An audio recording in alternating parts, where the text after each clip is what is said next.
Hey everybody, it's Jeremy. Welcome back to Dreamers Game 1, where we are playing Yomi. This is turn 70.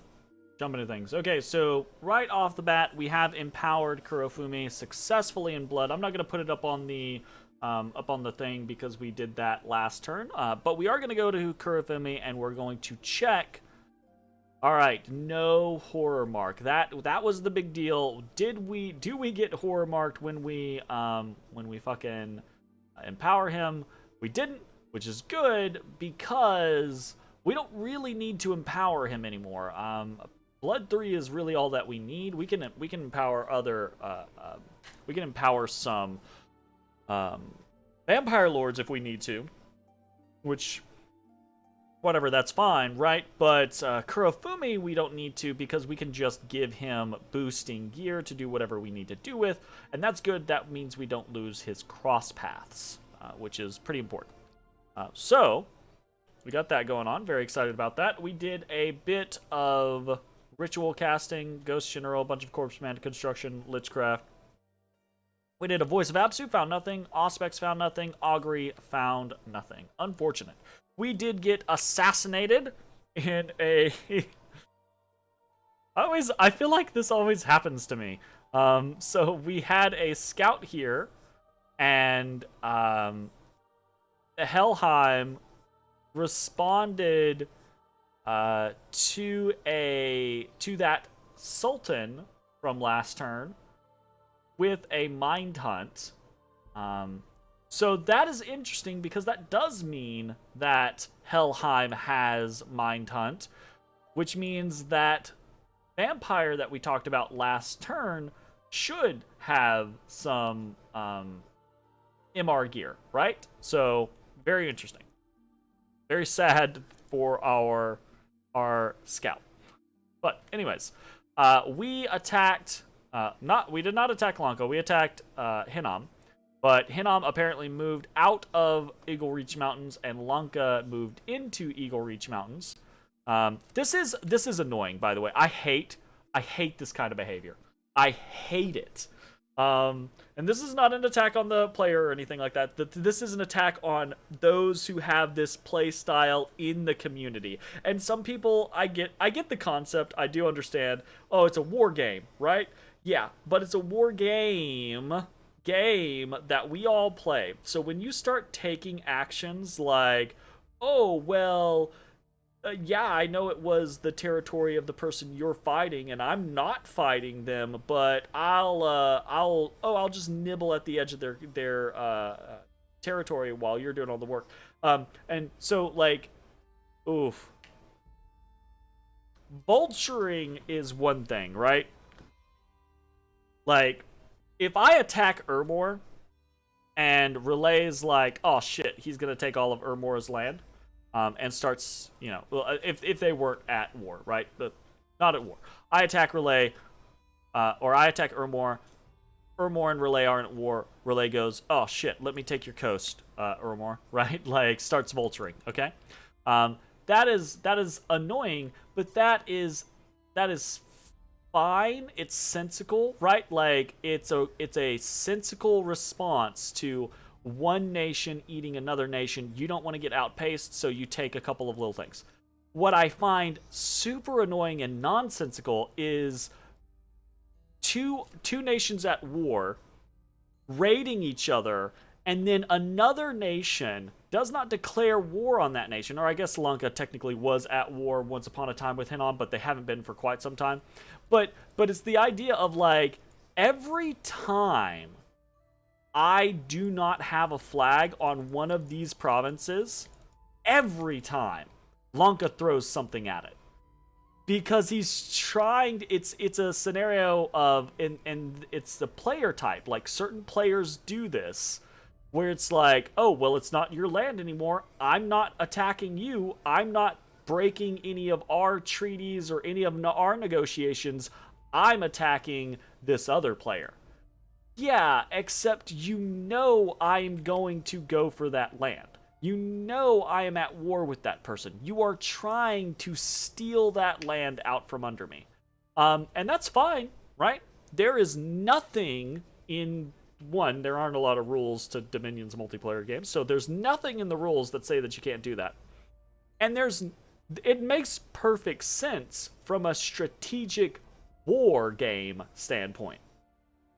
It's also hyper annoying, and it makes me remember you for those things, right? Like it's that type of behavior, I feel like, in a community is not a good thing, because it's gonna get you identified as, oh, this player is annoying to have as a border, or is annoying to have when they border someone I'm fighting, right? Because they're going to try to not vulture, not actually come in and maybe, kill a couple armies or thugs or things like that here or there.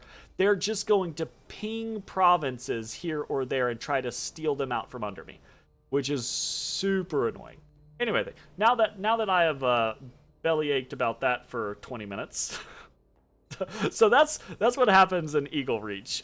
We were jumping in to see if we could get Hinnom there. Hinnom moved into Steppe of the Wild Horses, so we did not get that. But as soon as Hinnom appeared, Lanka tried to take that province, and we just raided it back, I guess. Whatever. Is what it is. So we have battles. 1 win versus Lanka, although I don't know that I really count that very much. Is what it is. It's a thing to put on the board. Let's go with that. Events. We have a rebirth event in Cormark. We have fire gems in Tapanete. We have a magic site found in Hinwood. We'll check this out in just a second. Crust of the earth that's cracked open. Strange lights dance in the deep.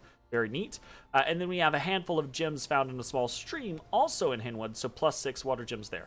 So let's go over to Hinwood. This is the site that was found, the Chasm of Strange Lights. So that's pretty nice. Events this turn: fire +6, water +6, earth income +1, and astral income +1. So that's pretty damn nice. Very, very happy about that. Getting magic sites as part of events is pretty dope. It's one of the more enjoyable aspects of events, because most of the events that you get are just like most of the good events that you get are just gems or money, right? You occasionally get item events, which are neat. Getting item pieces is really cool. But then getting magic sites is, I think, even more interesting, because it's permanent income, or it's like a lab, or it's infrastructure of some sort, right? Like, it's that type of shit's really neat, really fun, I think. I wish there were more of that. Okay, well, that's kind of a slow turn. We didn't really do much else. So, jumping in, what are we doing? I'm not gonna chase Hinnom into various territories from Lanka and Helheim. I've spoken kind of like to Helheim and kind of to Lanka as kind of a situation of like, look, kill that Melkart or don't. If it heads back towards me, I'll try to kill it. If you kill it, whatever, right? We're gonna siege down Cormark and try to pop that and finish Hinnom from there. But we're bringing our Diones back to Merini because we want to get ready for fighting Ermor. If I did not end my nap last turn, I'm 99% sure that I ended my nap this turn. We are moving armies towards Ermor's territory. We have Morio over here, our new Ghost General, who is moving a fat stack of units over towards Zenthra. Gonna march up into Molotone and then threaten Ermor's eastern border. We have Hirofume is marching south into Mysia, basically to do the exact same thing. So we're heading down there. We're going to... Who's moving? Sashi's just there. So we're going to kind of like coordinate in here in Molotone and in Mysia, and then head towards the eastern portion of Ermor. we will have 1, 2, 3, 4, 5. We will have 5 Dionis to the north of Urmor. We're going to use them to kind of like raid around along with our new liches. So our liches are meeting up in Bright Woods. We have Fear Tongue the Lich. I love that name. So he's heading on in to meet up with Manhate. Very cool. And then after we crack Cormark, right, we're going to have another smaller army that we're going to be able to threaten potentially Jankeep with, etc., etc. The big thing is he's got a very large army of Principes, Leves, Long Deads, etc. A very typical thing for him, for Urmor at this point. But he's got this massive stack of Vine Ogres and Augurs here in Silverwall. And he's had this for a long time. So my assumption is that Silverwall is going to be very, very difficult to crack.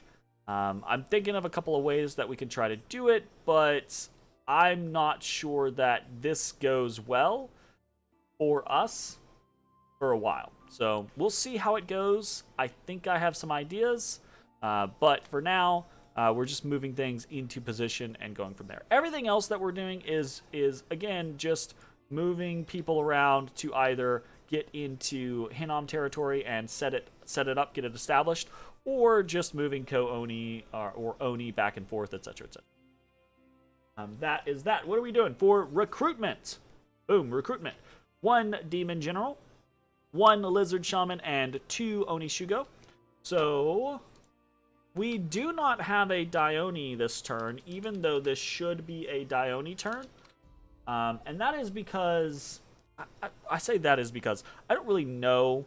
I don't really know. I think I remember specifically choosing to do a Demon General here in Yomi because I wanted additional leadership, right?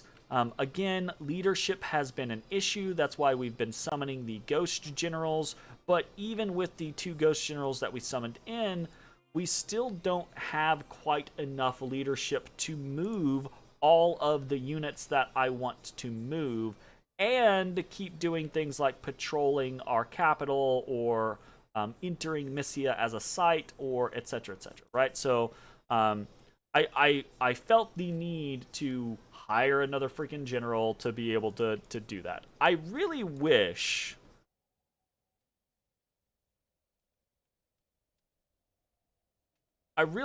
that Dai-Oni were not bad generals.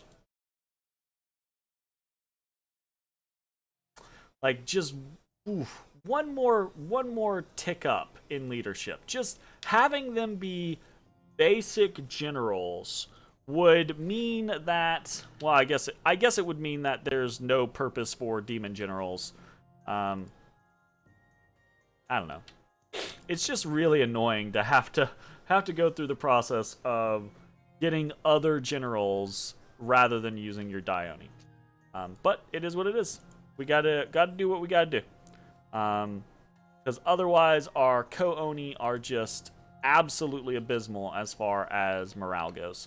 Even without doing that, they're pretty, or even with doing that, they're pretty abysmal as far as morale goes. Anyways, moving on, we've got rituals. We've got 2 Auspex this turn as we try to site search around in both our upper northern territory and Hinnom.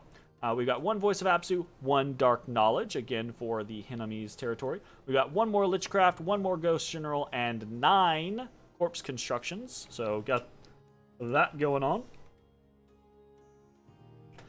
Forging, we are basically in a...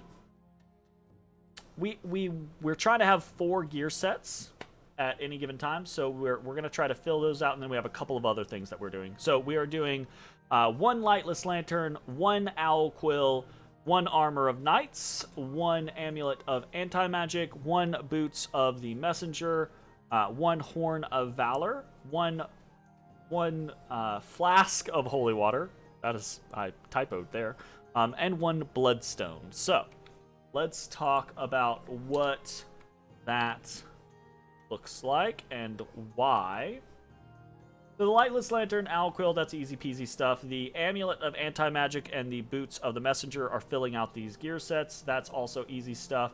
The Armor of the Knights, I should pair that specifically with the Flask of Holy Water. Let me make a note here. And let me fix that typo. Okay, so Horn of Valor. Why are we making Horn of Valor? Leadership. Well, we've talked about this already a dozen times, right? Like, we need better leadership. We take a Horn of Valor, throw it on Hirofume.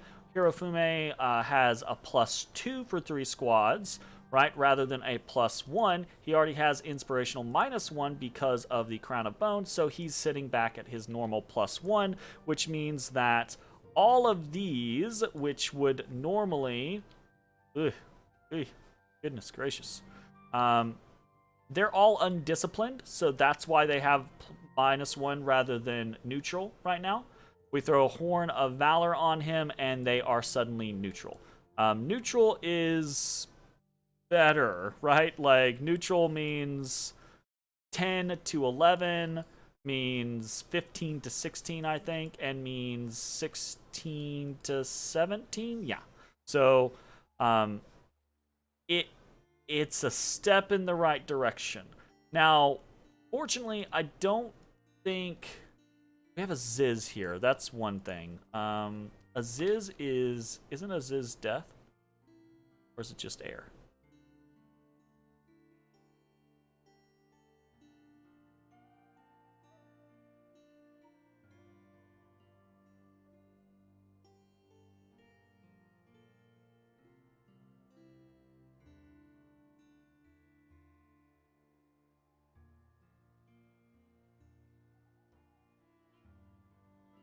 I'm missing what I'm looking for? Probably. Do we not have access to it? Is that a national only? Zizzes are the big air astral casters, right? Let me look this up on the mod inspector real quick. Dom 5 mod inspector. I think Zizzes are the big astral air summons. No, they are dared. Yeah, okay, so this is what I was looking for. Summons with Ziz.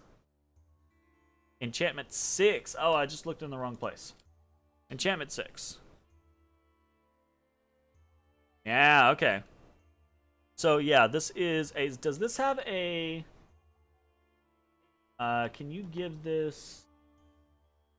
Advance? Give this...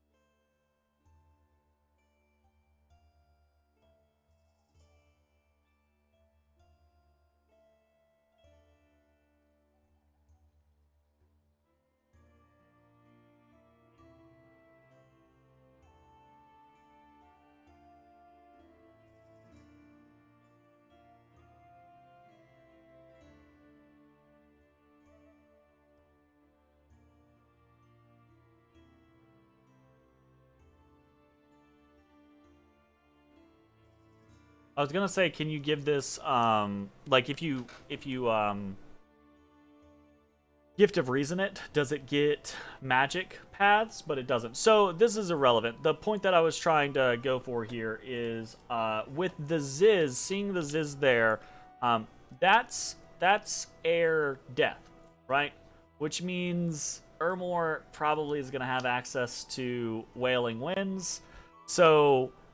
we have to do everything that we can to buff ourselves against the idea of Wailing Winds just knocking out all of our demons and them routing, right? To the point to where we might end up having to partition off stacks of Ko-Oni and not actually bring them into fights. We might have to just only allow them to be in sieges, right? But not actually be in battles themselves, because with there being so many of them, 100 of these is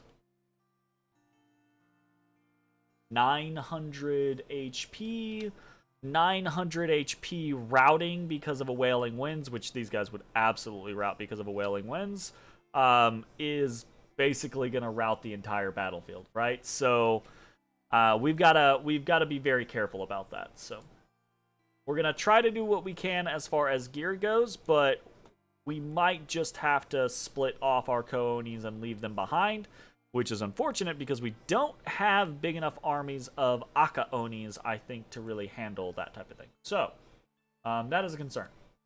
So that's the Horn of Valor, Armor of Knights, and Flask of Holy Water. What are we doing with that? Because we don't need an additional Armor of Knights to fill out this gear set. What we are doing with that is conceptually, we might not end up doing that, but conceptually we have a lot of Oni Shugo floating around, and every turn we are trying to produce more Oni Shugo up here in Ulm, and potentially going to start doing that over here in Ulm pretty soon. But the goal here, right, is these Oni Shugo are pretty decent thugs with very little gear. Especially because we have a decent defensive bless. So if we give them, instead of this heavy samurai armor, 18, 3, 4, 6, right? We give them a 23, that's a 5-point protection boost. Less defensive loss, less encumbrance, less map move penalty. Right, so if we give them an Armor of Knights, which we have plenty of Earth Gems for, and we give them a Flask of Holy Water, which I don't think we have one sitting around, but a Flask of Holy Water literally just blesses you, right? It just means a Sacred is blessed, because they are Sacreds, but they are not priests, so they can't bless themselves, right? So you throw Armor of the Knights and a amulet of or a flask of holy water on them, and suddenly they're sitting at 26 protection. Some of them can, I say some of them, not some of them, all of them can. Basically, I say all of them, not all of them. The earth ones can do Iron Skin, right? So suddenly they get quite a bit tankier. Their natural protection goes from 7 to 20. So they get very tanky, they're blessed with our regeneration and awe, and they're not, the weapon that they have is not great, right? But it works. They can very easily raid against PD, even decent PD, right? And against small counter forces, like little undead forces, like a Oni Shugo, that he'd kill this, right? Easy peasy. Do just fine against that. So if we start doing that, we will have more sources of raiding to the point to where we might be able to just kind of outperform, outlocate, other individuals. And that's also another reason to have more lodestone amulets or things like that, or amulet of anti-magic would be preferable, but we have way fewer astral pearls to work with than we do earth gems, so it just is what it is. Anyways, and then the other thing that we have is the bloodstone. We are forging a bloodstone with Kurofume. We already talked about this a lot on the previous turn when we talked about empowering Kurofume in blood. Bloodstone is going to be a decent item to use to boost up earth. Speaking of which, we also have empowering Bellman in earth. So, talk about that. Ubar did not put up Earthblood Deep Well this turn. That does not mean that Ubar is not going to put up Earthblood Deep Well next turn, or the turn after that, or when the fuck ever. But I gotta shoot some shots sometimes, right? So we're gonna try to shoot a shot for Earthblood Deep Well. Likely that is gonna be the goal. So this turn we're gonna throw a empowerment on Felman. That is expensive. That costs us 60 Earth Gems, right? But we make 23 a turn. And so next turn we should be sitting at 178. That is almost 100 gems that we can dump into an Earthblood Deep Well. Should be decent. We'll see how it goes, right? We might load up the next turn and Ubar's already put up Earthblood Deep Well again, or we might run into another Well of Misery situation where we cast it and it bounces off of someone else's, or it might not be Ubar that puts up something else. Someone else might put up a different option. Lanka might put something up. Ermor with the crap ton of astral pearls might put up something else. Who knows, right? So this is a shot in the dark. It might not be worthwhile if we don't get the Earthblood Deepwell, right? Earth 6 is not super useful for a lot of things. I don't think there is anything that requires Earth 6. Yeah, there's nothing that requires Earth 6. There are some things that benefit from Earth 6. So, for example, like, you know, summoning additional units, you gain bonuses off of having more Earth paths. So it's not like it's going to be completely wasted, but it'll be mostly wasted, right? So this is a gamble. Hope it pays off. Fingers crossed. Anything else to talk about? Not that I'm aware of. Lanka and Ubar and Helheim continue to fight. Relay had been sieging down Silver Walls, or had been sitting on it. I don't know if they've been sieging it down. I feel like this fighting force is basically stuck, because if they move down, they're going to get intercepted. If they move over, they're going to get caught. I don't really know what Relay plans to do here. I've talked to Relay. I've ended my nap with Ermor. Let's see how things go. That's the turn. Thanks for watching. We'll see you next time. Bye-bye, everybody.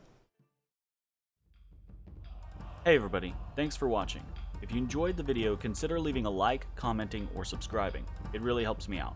If you'd like to see me live, head over to my Twitch at twitch.tv/thedistanthorizon.